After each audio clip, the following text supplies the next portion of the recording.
Yes, indeed, Ten Hag is here. And I mean, people watching the program might wonder, well, how much times you're going to be saying Ten Hag is here and he ain't reached yet? But that's how it goes. Hey, we got one more to add to the stream, and that's the man, Robert Wallace. So, welcome to the United Hour. I am President Chad. We have on the inside Devin up there in Miami. We got Lester and Nicholas. How everybody doing this afternoon? Not bad. Good evening to everybody. Good, Good good, good, I evening. good. mean, Doing we are excellent, in a man. celebratory mood. I mean, how often in the past 2 months have we had anything to celebrate? Manchester United has won two trophies. Two trophies, guys. Two trophies. The youth have won the Youth FA Cup, and Eric Ten Hag has won the Dutch League. Considering he's Manchester United coach, I think we could take that. What do you say? Lie again. Lie. All right, all right. All right. So the youth have won the Youth Cup, and we can't take a share of the Dutch Cup. Sorry, I would like to, but we can't. So Correct. let's Yeah. talk a little bit about the Youth Cup before we jump into anything else. Let me start with you. How you feel this? Did you watch the game? Did you get to watch the Youth game? I saw it in between. I didn't see the full game. I was watching it piece. All But right. from what Well, I saw, in terms of just more, how you feel about seeing the youth lift up that Youth Cup. Last time we won that, we had the likes of Paul Pogba and Jesse Lingard and these man, guys. those Sam were the last Johnson. those were the last guys that won it. Pogba and Rashford and them fellas and them. But this team, once they keep them, from what I seen, once they keep them together, they will be transformed into the under 23 team. Obviously, I hope, right? And probably one or two, the outstanding ones like Garnacho and McNeil and the guy that scored the first goal. The I captain, the can't remember defender. the captain. Right. Some of those guys could elevate, but they hadn't had Bennett. the correct. Bennett. Right. Some of those guys could elevate, but and we know Ten Hag like the youths, so he will probably take them under his wing and bring them through. I don't see them getting into the first team now. That the under 23s is the next step. Garnacho might have the better chance of coming training with the first team with the potential that he have. Right, but All right. Cool. Nicholas, well, I know you watched the game. Uh let's talk about the game a little bit. That first goal from a set piece, wonderful finish, wonderful header by the captain. Yep. You know, to be honest with you, the first 20 minutes, Nottingham Forest looked the better team, but we Yeah, were able to go up. actually, I would say for more than 20 minutes they were, because even though we went up when we scored that goal, I was scared that they would have equalized, because they literally had most of the possession for a lot of the time after, leading into to halftime, and then their winger, their number 10, that guy was just beasting down the line right through, and he was really looking at threat for them. So if they had scored, I don't know how the under 18s would have responded, because they did seem to be a little lackluster after the first goal score. And then, well, we know there was a penalty incident where we were lucky enough to get, and then Ganacho with the third goal. I mean, sometimes the way football works, you have to count your blessings. Thank God that you get a call your way. Probably lucky enough to get the second penalty, like I was saying before. It is what it is. I'm just glad that these youngsters them have gotten the opportunity to get some silverware to their name, and hopefully use this as something to shoot them forward. because the most it can do is only motivate them more, I right? mean, United supporters haven't had anything to cheer about whole season, and we had something to cheer about. The stadium was full, Yeah. and it was so finally. Devin, that penalty yesterday was it was out of the box, so it wasn't a penalty. But Don't care right now. in the Youth Cup, there are no No there's no No VAR. VAR. It's no VAR. Correct. When you look at it, the ref seems like he was going to give a foul, and it seems like the linesman told him, "Well, nah, as a penalty, it was in the box." So I don't know. Well, it's also who really made the mistake yesterday. Well, these officials are learning as well. They're learning their trade at the same time. So I give them benefit of the doubt for that. It's not like it's some seasoned official like Mike Dean or somebody making that mistake. So on that side, okay, it was very close. In real time, it looks like he does get fouled in the box because how quick he was going. We Well, also when you have see- the when you have the see where he luxury fell. of yes He because of fell how quick so he was going. far in the box. It was Correct. like- So we have the luxury of seeing replays, everything else like that. So obviously I give them the benefit of the doubt for that one. I could tell you if that happened in the league though, and there was no VAR, that there would be a big uproar for that, like in seasons past. So that actually would have been a good case for when VAR would have actually gotten the call right. But I am grateful that they didn't have it there, and with how bad our season has been, it's nice to get a little bit of luck. And it was a great finish from from Garnacho as well too. For sure. Robert, I want to start off with you with this question, which is when you look at the team yesterday, when you look at the youth we have coming through in terms of people out on loan, right? The likes of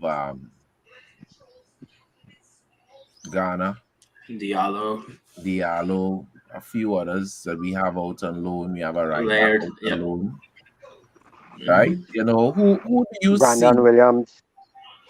Brandon Williams. Who do you see out of all of these guys, both the youth and the loanees, coming into the first team? Now, when I say coming into the first team next season, I don't mean necessarily making the starting 11. And I don't just mean training on the sidelines because we need players to make up the 26. I mean, who do you see coming into the youth team and actually getting some kind of minutes, if anybody at all?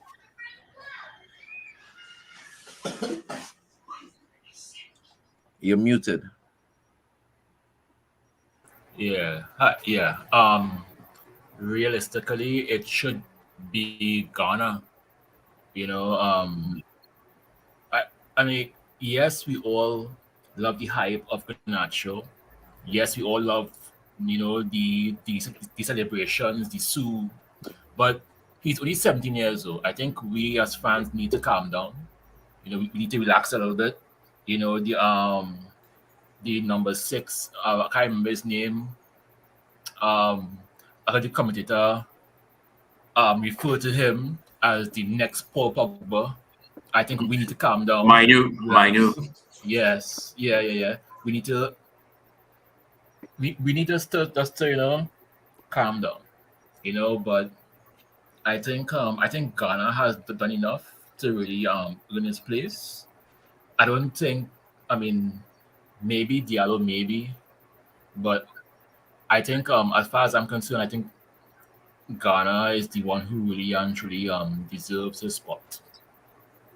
But even then, I would still put him back on loan for another year and really push him, especially if it is that we are not going to use him. If we are going to use him, then fine. But I don't want we bring him back and then he's just on the bench. He should be at least be in the cup games.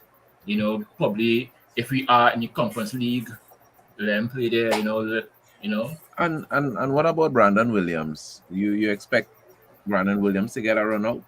To Ten Hag to at least take a look at it? I don't know if Brandon. I don't know, because Brandon is a kind of strange one, because when he was here, he wasn't that good.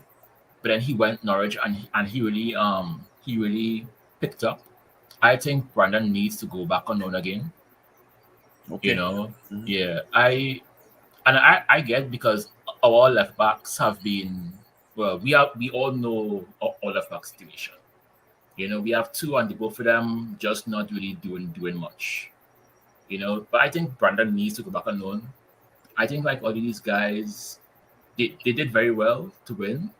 I think we have a lot of good youths. They just need the proper guidance. That's what they need. They need proper. We cannot have. I know all of y'all would have seen the picture, the comparison picture that they took with the four of them and the cup, and then they had the picture with Pogba, Jesse, and Rafa Morrison and the cup. I don't want a repeat of that because the fact is that U team, where are they now? Ravel, who was this great talent, just imploded. No, Jesse, I he think, to didn't be reach honest anywhere. with you, I understand what you're saying. We Yeah. don't want to put the youths under unrealistic expectations. No. But at the same time, Ravel Morrison was considered an out of this world talent.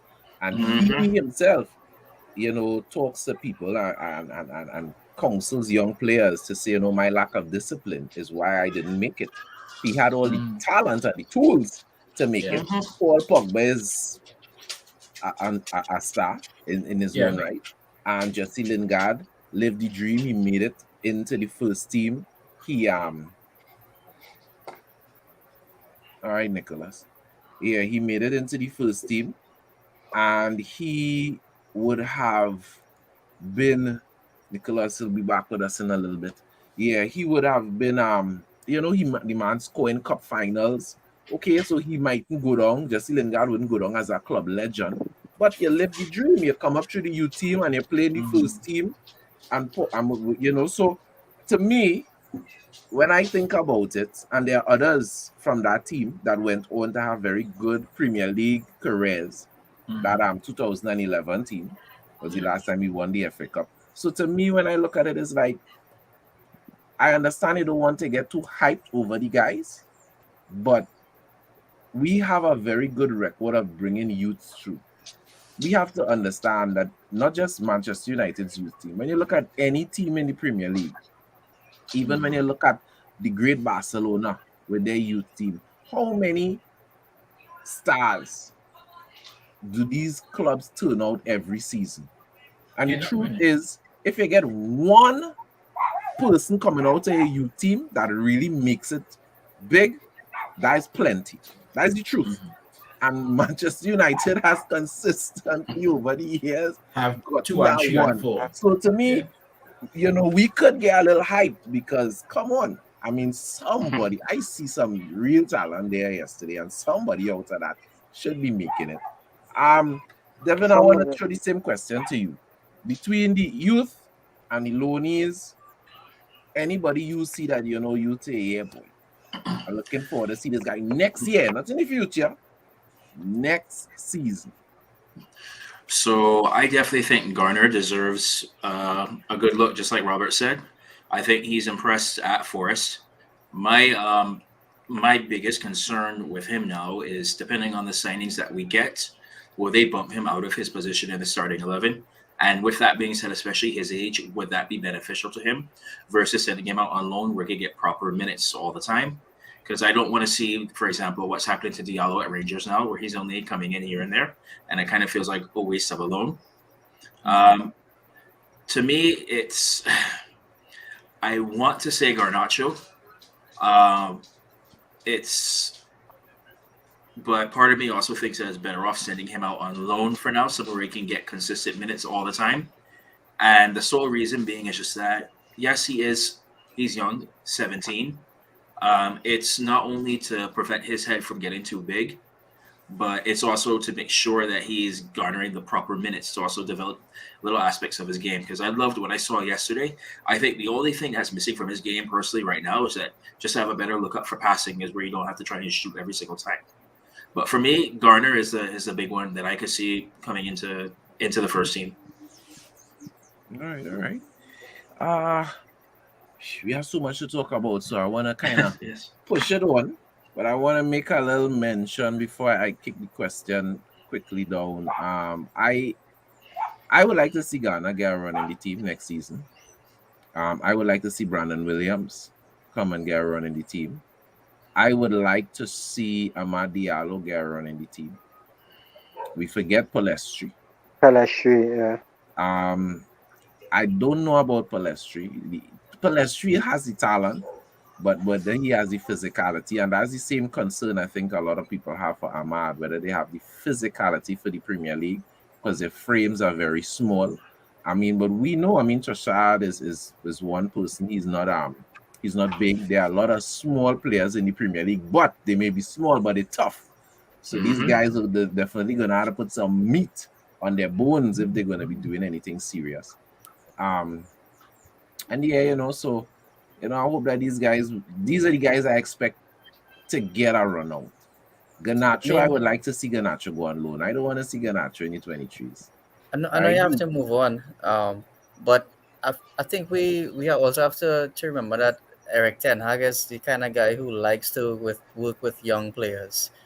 So if he looks at these guys and sees the potential there and they're looking and they're hungry for it, he will definitely pull them in, because that's what he did with that famous Ajax side when Frankie de Jong and De Ligt and all these guys and got recognition. Had a lot of under 20s. Yeah, I mean they had a good mixture as well with older guys, but he definitely will take talent when he sees it. Right now is a wonderful time to be a youth player at United. I don't think you could have had such a better opportunity. New coach and, a willingness to play youth. I want to say a good afternoon to Alan, Martin, and Anton, which is we are all tuning in. So, guys, I want to move across to talk about Eric Ten Hag. Eric Ten Hag, man, he has won his third Dutch title, and we need to remember that this guy won a Dutch title, and I think I need to put this into some kind of perspective. He won a Dutch title, 3 Dutch titles, a number of cups in 4.5 seasons at Ajax. Now, when we hear Ajax, most people think, well, yeah, Ajax has always win the Dutch league. The same thing we think when we think Bayern Munich, for example, right? We think about these teams that just always win the league.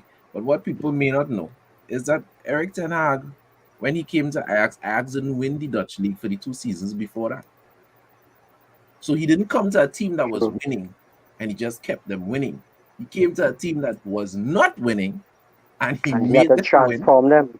And then he took them up to a level where they were competing in Europe, both Champions League and semi-finals, and reaching the finals of UEFA every season.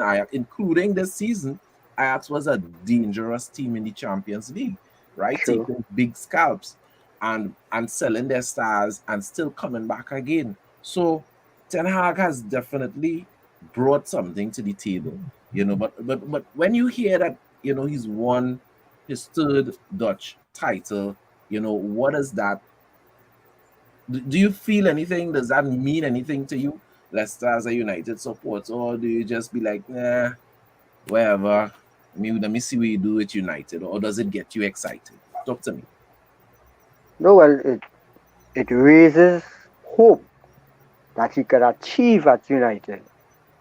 It raises a lot of hope, because if he came in Ajax, as you say, without the winning 2 years straight, and he come and transform that team, and he transformed the team with youth.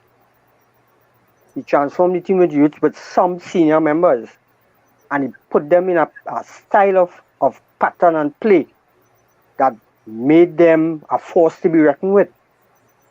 Because we see what he did in the Champions League when they reached the semi-final. Because he beat Juventus and all these teams, big teams with big name players. So he coming to United, for me, is that, well, I'm hoping it will be a total transformation of the mindset of the players. Because we're looking at the mindset of the players, and he having to transform that mindset of the players to what he wants. Because I think Ole was Neither here nor there for me. Ralph, well, we know what went on with Ralph. Big names was the demise of Ralph and his playing.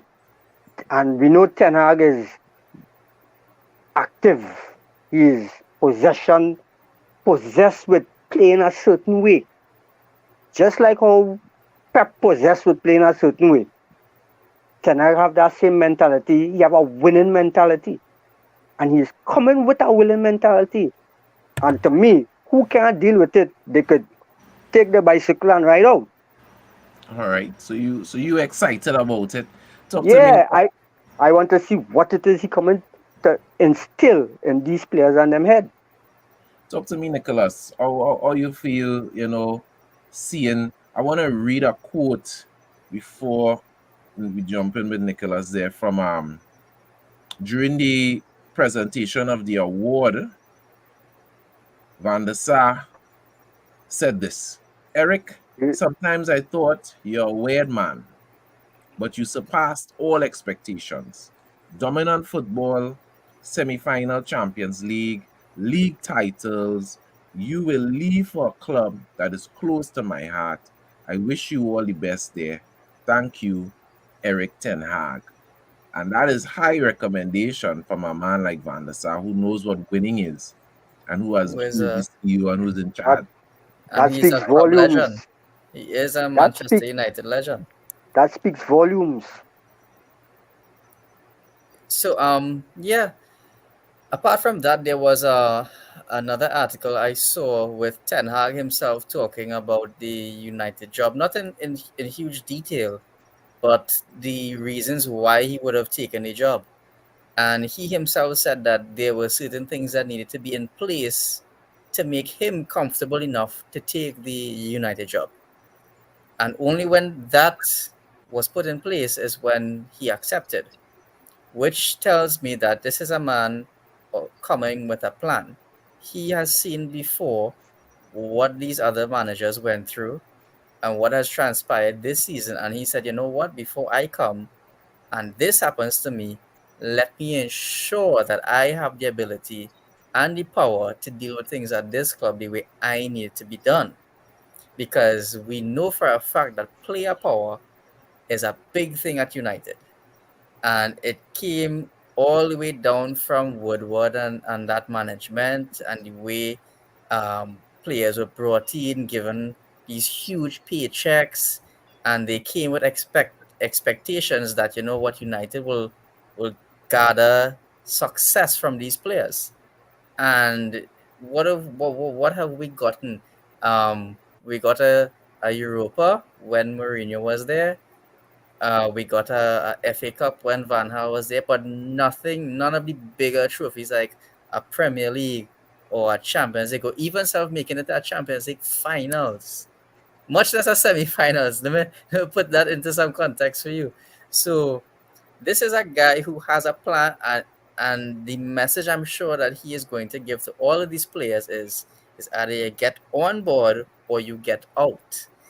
And he is not going to keep players who he sees not going to fit the style of play and have the mentality and attitude that he desires, because this is big boy time, you know? Mm. Yeah, that's what I'm just hoping. I have excitement for him. All right. Devin? Ten Hag? Yeah. So, yeah, I am very excited to see what he brings. You're bringing in somebody who is a proven winner. He has a good track record from what I'm seeing. I am liking everything I'm hearing about, like how he's already saying he wants the team back 2 weeks early from holiday just so that they can get in the correct shape, because everybody knows that our team's fitness is abysmal compared to the other teams that we should be competing with. Things like that, the attention to detail, the wanting to have control over things before he came in, all of those are very good signs for what could potentially come. And so for me, yeah, I am excited to see what happens, and I cannot wait for somebody to put some authority into the side, because there is talent there, but it just needs sometimes need a little extra push to truly get it out. And it's time for these players to stop thinking they're bigger than the club. Yes, indeed.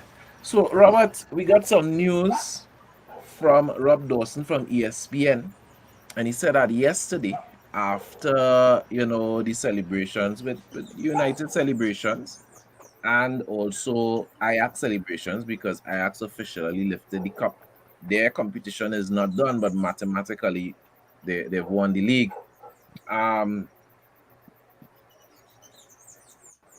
that we got news that Ten Hag was meeting with officials from Manchester United in Amsterdam last night, talking about transfer plans and so it's clear that Ten Hag is ready to get on the job, right? He's ready to get on things and get going.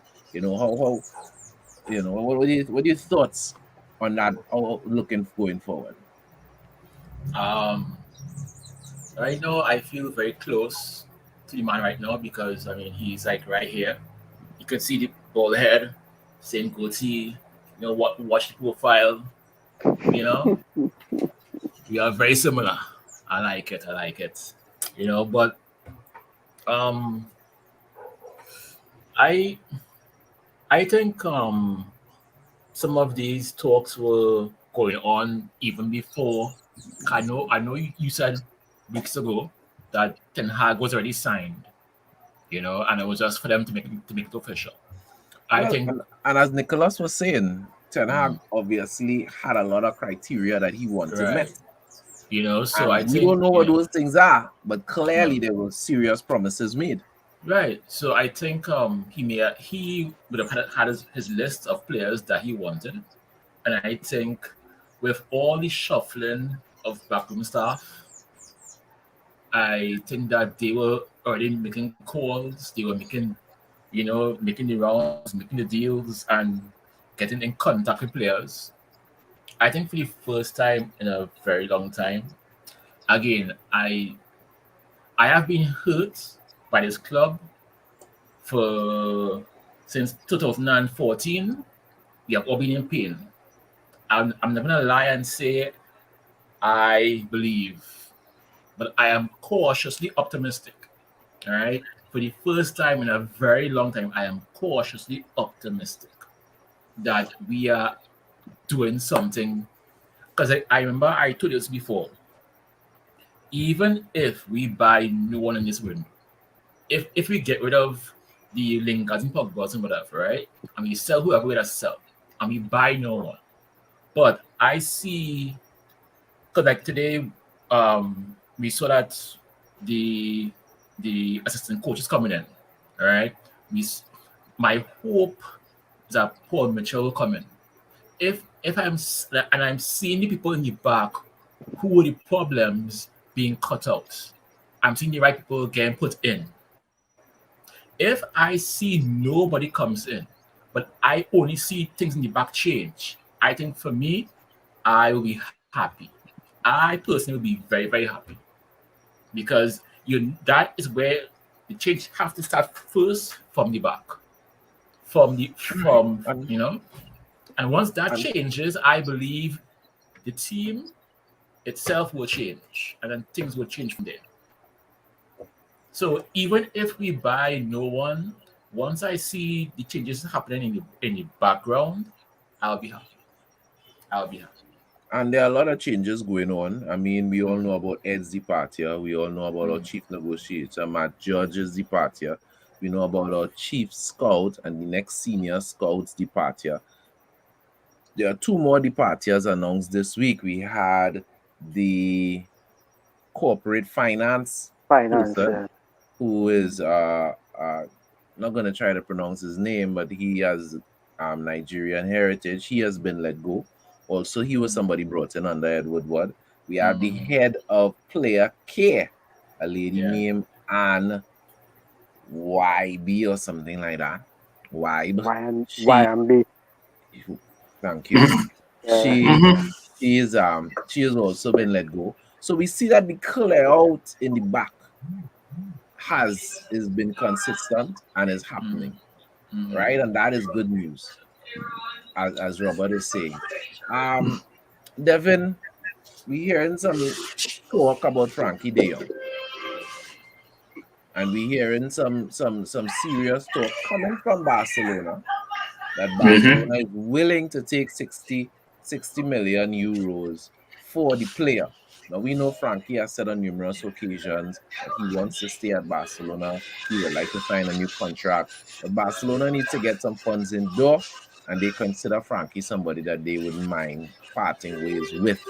You know, if what are your thoughts on that possible transfer?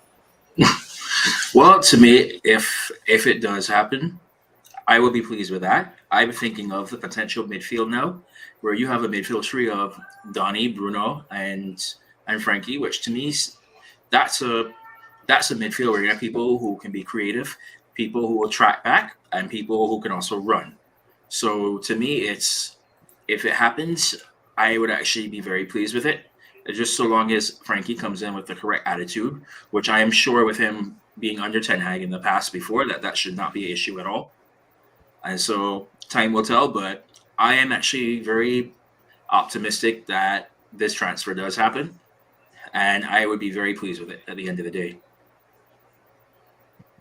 Indeed, I think I would as well.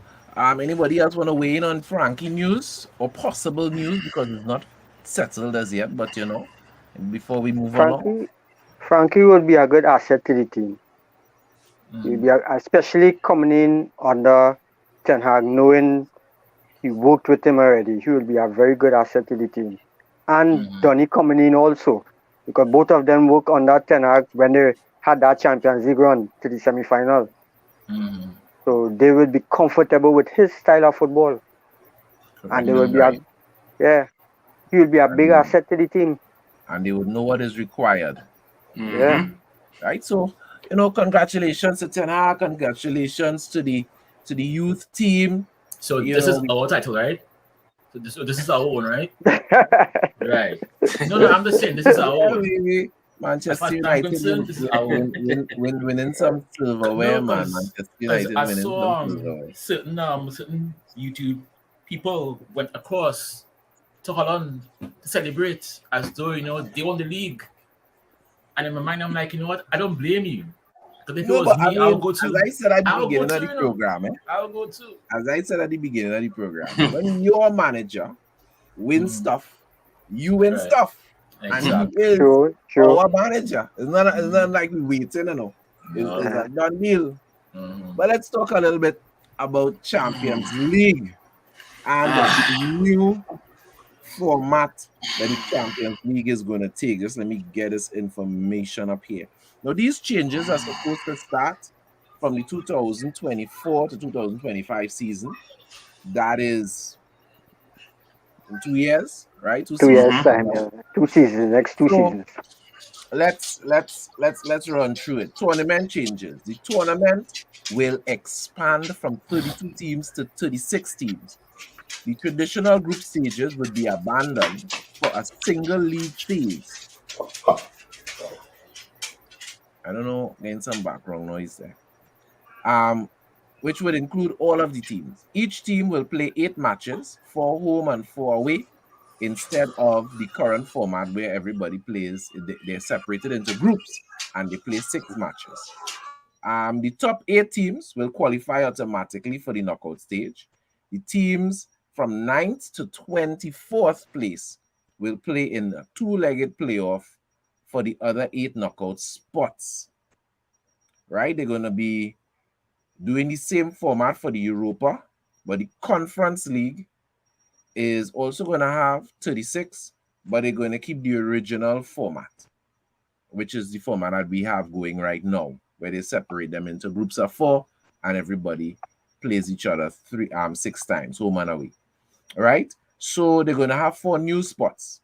The first will go to the club ranked 3rd in the 5th place association in Europe. When we say the 5th place, normally they have every season they have leagues ranked in tiers. So right now, I think Yeah, England, Germany, Spain, um, Italy, Italy are the top 4, and uh, then I think France was put France. back Yeah, as the 5th because at the beginning of the season, France wasn't the 5th. I think Portugal was the 5th team. But it's something that depending on how teams perform, they change that ranking every season. So the fifth, whichever league is the fifth tier, they're going to get one extra spot. The second spot is going to go to the domestic champion via so-called Champions Path. And the third and fourth spot will go to the two associations with the best collective performance by their clubs in the previous season. Each association will earn one place. Now, what that means is that when you look at this season, you see we had what, 4 English clubs, 3 English clubs for the final. Yeah. Right? 2 English clubs in the semi-final, 1 in the final. When you look at the totality of the competition, the English clubs would have dominated this time around. So it means when they're picking for next season, let's say Manchester United was to finish 5th outside of the top 4, England would have gotten another spot, and Manchester United may have qualified for the Champions League. So how do you all feel about the changes? Just now, before we jump in, one of the things that bothers me about this is that this format is very similar, almost identical to the Super League format. You took the words right out of my mouth. Yeah, that's what they wanted to do. So go ahead, Devin. To me, it reminds me like where it's just a little bit less than what the Super League was going to be, where like in the Super League you had guaranteed teams that were always going to be in it, which I thought was a cop-out. And this to me just seems like a way for UEFA to be like, all right, the teams that are historical who have a lot of pull in UEFA, they think they do. It's a way for them to also give them more chances of guaranteeing a spot, say this competition, to get the money from it. And I still don't see what's wrong with the current format right now. You want to be there because you're one of the top teams. Don't just get in on some technicality because, oh, these teams perform better, this or whatever it is. I am not a fan of it. Do I think that this was done to benefit some of the larger teams who were getting a lot of threats from other teams who aren't in the typical status quo of the teams? Yes, I think it was a direct response to that. I am not happy with it. And I also see it just as more corporate greed from UEFA, which is not surprising. Robert, one of the differences is that you have more games. More games equates to more money for UEFA. Yeah. So do you think this is just a way to appease the clubs that wanted to break away to the Super League by adopting that format, and also a way for UEFA to just make more money? Yeah, both ways. It is all this is again, like, okay, take this year now, right? Arsenal make them 5th, right? We make them 6th. Arsenal will get the 5th place, and we will get the historic place. So we still get in. Do we deserve to be there? No. No. If this is called the UEFA Champions League, and this has always been my thing, right? This is the UEFA Champions League. To me, cut the teams from 32 to like 28 or 24. Cut the teams. So that means in each group, you have 3 teams in each group. Home and away. The top 2 go through. Or even bet, it should be the best of the best. We should not have, like how every group has that team that is guaranteed to go down to be last. There should never be a guaranteed team to be last. This is the Champions League. Like, every group should be a group of death. To me, every group should be a group of death. Every group should be, you will fight to be the best. I hear that, but when you think about it, the Swedish champions, for example, or the young boys of this world, right? The Norwegian champions. These guys are champions. The Belgium champions. They are champions. But when you put them in a group with the likes of Real Madrid, the might of Spain and Germany and England, they will be automatically considered lesser teams. Yes, it would. And that's why I say like the whole UEFA structure, like, again, the money is not going equally around. You know, like these leagues should get more money, so that way Yeah, they yeah, can yeah. develop more. But to me, it's just all this screams of is just greed. And the Mm-hmm. truth is that the Champions League, this is like you have a nice, beautiful jug of Morbi. You know the perfect jug of Morbi? It's cool. And it's sweet enough. But not too sweet. You know, you have enough cloves, you have enough essence. But then what you do, right? You go and you get some water and pour in it. It's not Morbi no more. It's just You water. weaken it. You Right. weaken it. You're weakening it. And that is what we are doing. We are weakening the tournament. To me, like Devin said, this tournament is perfect as it is. As it is perfect. There's nothing wrong with it. And every game means something. You know, you like we will all watch almost every game. We could. But if you have 38 teams, there are games that people just won't care People about. wouldn't watch. Yeah, people No, wouldn't watch. as this right now, people will still watch like you will still watch the last two teams in a group play because the level of football is here. But I love my team, but I don't want to see my team in Champions League because we don't deserve to be there. We don't deserve to be there. Arsenal Arsenal or Tottenham doesn't deserve to be there. You know, you earn your no, you laugh, but it's the truth. They don't deserve it. Arsenal supporters, I'm sure, would disagree. They don't Um, deserve that, man. They let's don't.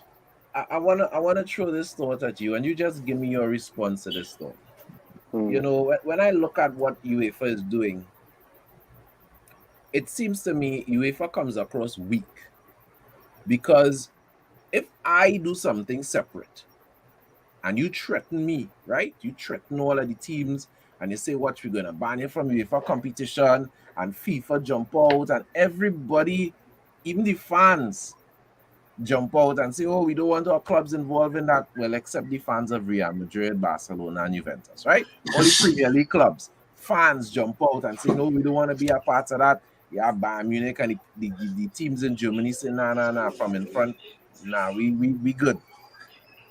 When you have that, and then UEFA now comes and adopts the exact same structure of the competition that you was trying to fight against. That looks kind of weak to me. You know, it looks like, well, you can't beat them, join them kind of thing. Mm-hmm. You Yeah, know, that's Oh, how it looks to me. add more teams, add more matches. Yeah, more money in our pockets. yeah. It Yeah, come But like you but know, but, but don't care for the welfare of the players. Players get injured, whatever else. So we don't care. It's fine. We still getting our money in our pockets now too. It's no. because It just exactly, it yeah, just screams agreed. Yes. more matches means more injuries. more games for the players as well, and they still have Yeah, to play domestically. So Mm-hmm. it's but like it's like what is your opinion of it? it's like they're trying to appease the people that wanted to form this breakaway Super League and yet still make money for themselves. So that they're trying to bring both things together so everybody could be happy to a point, but they're not considering the players' welfare. Mm-hmm. Because as Devin said, more games is more injuries players can endure. Some players could stay on the sideline for as long as who knows. Because remember, your domestic in your domestic league, you have your league, you have your FA, you have your League Cup, you have this, and then you're coming to play 30, 30 something games in Champions League, according to how far you reach. So you're trying to appease these people that wanted the Real Madrid and the Barcelonas and them because they still want to form the Super League, Mm-hmm. especially Real Madrid and them. They still want to form the Super League. So UEFA now say, okay, let me come to a compromise. No, it wasn't announced in this because it was announced before that UEFA is going to be increasing the prize money. Yeah? So when you involved in Champions League or Europa, you're going to be getting more money. And then, of More course, there's money. a third-tier competition now. So there's another set of money for teams that would have qualified for that. So they are trying their best to appease these big teams. And that Yeah. tells me that they are more afraid of a breakaway league than anything else. Yeah, because they will lose out. Because if this breakaway league forms, Champions League going down in the doldrums, you know. I don't care what anybody says. If Real Madrid, Barcelona, Manchester United, Liverpool, AC Milan, Juventus, if they were to get Bayern Munich, Dortmund, who else? Porto. Give me a couple more big teams. PSG. PSG, Marseille. If it is you get the top 12, 13 legacy, legacy teams, the big teams that are traditional powerhouses, plus some of your present powerhouses in terms of your Chelseas and your Manchester Cities on the inside. If you could get that, your Leipzigs, I'm telling you, I'll watch it. As much as I might complain, as much as a supporter, we were like, nah, the Glazers too greedy.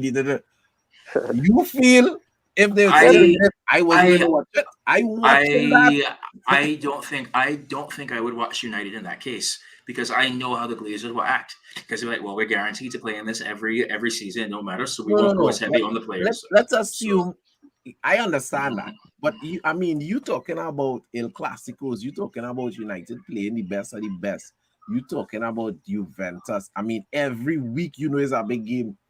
It's not like you're watching through the listing of games like the Champions League knockout stages, and you're watching through the listing to pick out a big. Every game. Yeah, but do you think after a while that will lose its interest? Right. Yes. It will lose its interest after a while. This is like Christmas every day. It don't make sense. Yeah. It'll get boring. It will lose its interest after a while. Well, yes, and that's what makes those fixtures so special when they actually happen, for that very reason. And I guess every day you will see underdogs. And in that kind of scenario, you'd have no underdogs because all those teams are big teams, right? Yeah. Right. And then every day you're seeing the same Real Madrid Barca again. Okay, no one cares. Whereas if you see these things like once every 2 years, once every 3 years, you're seeing a Juventus versus Bayern Munich, or us versus PSG. But these things don't happen every day. So when they do happen, it's special. I hear that. When we think back to our clashes with Real Madrid, Juventus, Barcelona, these are things that go back. Yeah.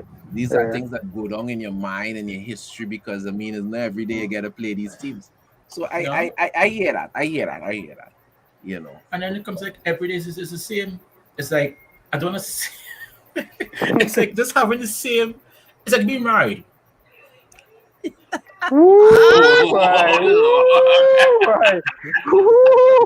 Wow. Be careful. Be careful. Be careful. You are your own on that comment. Be careful. Let's save Robert. Let's save Robert from himself. And move along to the top shot of the week. You know what the top shot of the week is? The top shot of the week is that person that is having an absolutely amazing week. Everything they touch turns to gold. That person, club, country, anything football related. And the Booboo of the week is the same thing, just in reverse. You're just having a horrible week. Nothing seems to be working out for you. Everything is just falling flat.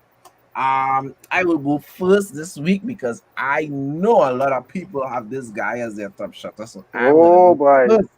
And that is the Nacho. The Nacho with the double, with the Cristiano Ronaldo celebration, the big Sue celebration. The Nacho is my top shotter for the week. I think as a young player, in front of that kind of support, he's probably still on cloud nine. He still can't feel the floor right now. He's walking on the air still. You know what I mean? Still. Definitely. So Garnacho is the person that I pick. The other team is a team that I'm gonna pick for Booboo of the week, and that is Arsenal Football Club. You know, Arsenal Football Club, and I will join Liverpool with them as well.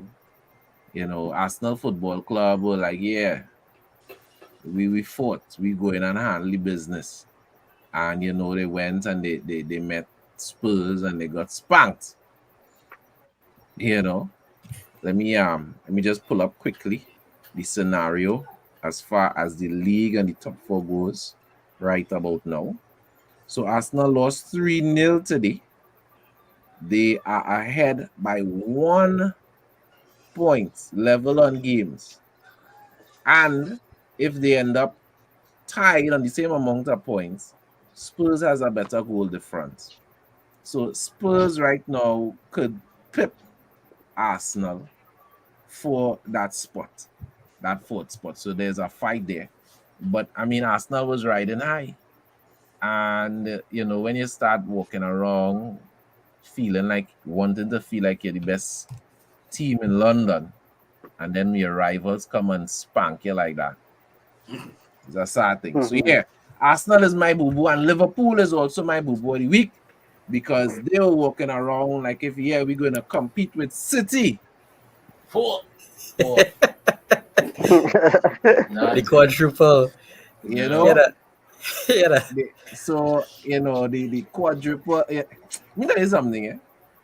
I hope it's probably the only time in my life I would ever support Chelsea is this Saturday here. I would love Chelsea to beat Liverpool. I would love Liverpool to end the season, you know, with one trophy, which is the League Cup. Imagine you're talking quadruple. They don't win that already. Yeah.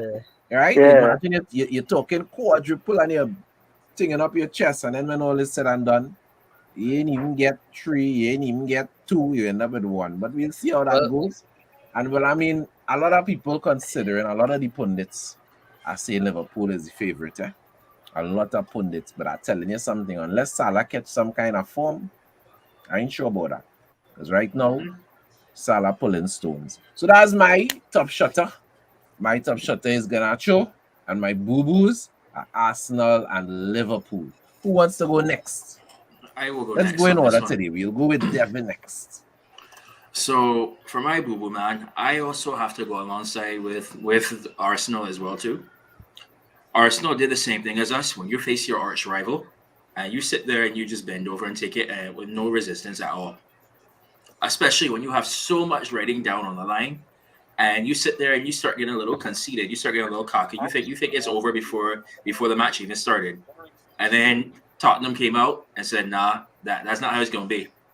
Harry Kane came out with a brace, and Son, of course, how often we talk about those two when it comes to them, they stepped up. Thankfully, I had Son on my fantasy side, because I did not have my top shotter in my fantasy side, unfortunately, which tells you who I'm going to go to right now with Kevin De Bruyne.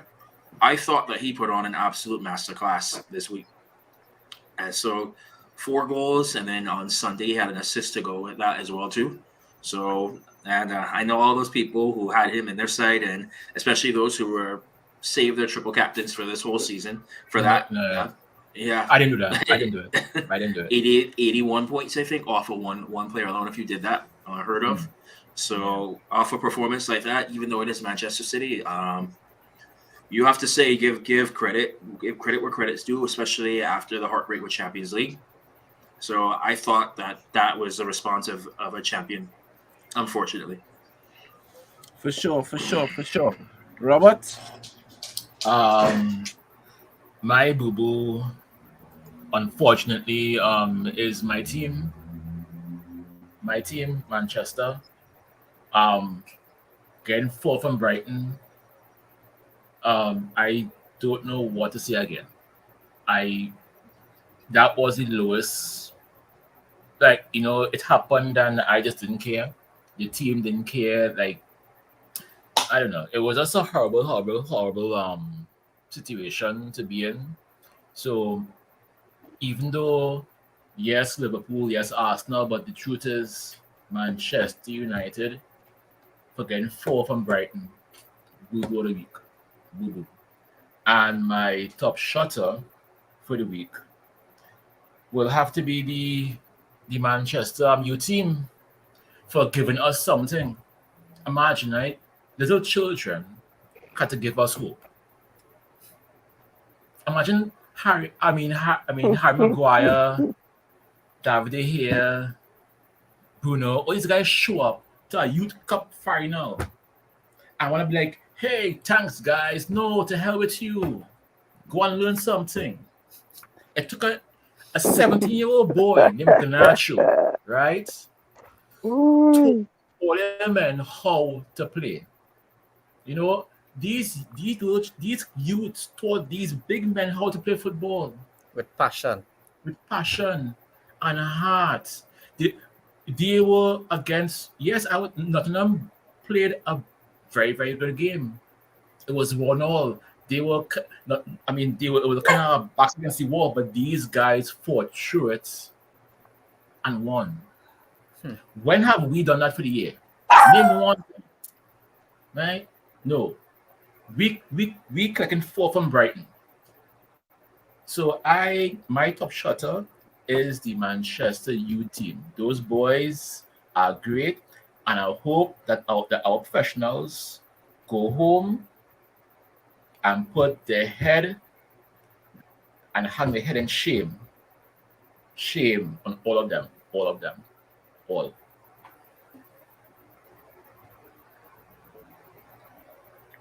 President Chad, you muted. You're muted, Chad. Sorry. I saw Sir Alex, apart from the players that Robert called. I saw Dwight York.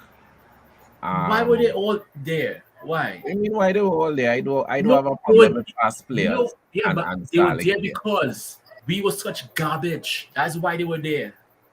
And it's I think sad. even if we Nah, were I think comfortable in the top nevertheless, they would have still been there for that four, final. even if we were comfortable in Because the it was top at four, Old Trafford. they would have been Yeah. there. But I have a question. Did anybody see Marcus Rashford there? No. Because I didn't. No. No, Did Marcus tweet anything on social media? neither. Nothing from him. I did see something saying about how Rashford, Fernandez, and a couple of people gave support. I'm not sure in what capacity. He gave support. We're not sure. You know, because I'm just saying, when it is you're not performing, at the very least you could pick up some pom-poms and cheer the team on. You know what I'm saying? Mm. And players like Rashford and Harry Maguire, not so much David De Gea, but players like Rashford and Harry Maguire, we expect you to be there cheering the team on front and center because he ain't contributing nothing on the pitch. You understand? That's just me. That's my opinion. But anyway, moving along. So Nicholas, talk to me. Who's your top shotter of the week? I would have to agree with my colleague there and go with Kevin De Bruyne. I mean, what a player. What a player. The performance itself speaks about the guy. I mean, he's the go-to man now at City. He's captain. He's a leader on and off the pitch.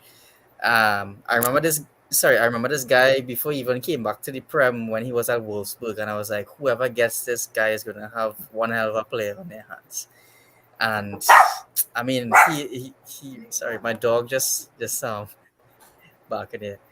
Yeah, so he is the top shotter for the week, and I think the Booboo would definitely be us against Brighton, because you're not even going up against on paper top tier players, but again it shows that in the Premier League anything is possible where a lower team like Brighton could come and beat you.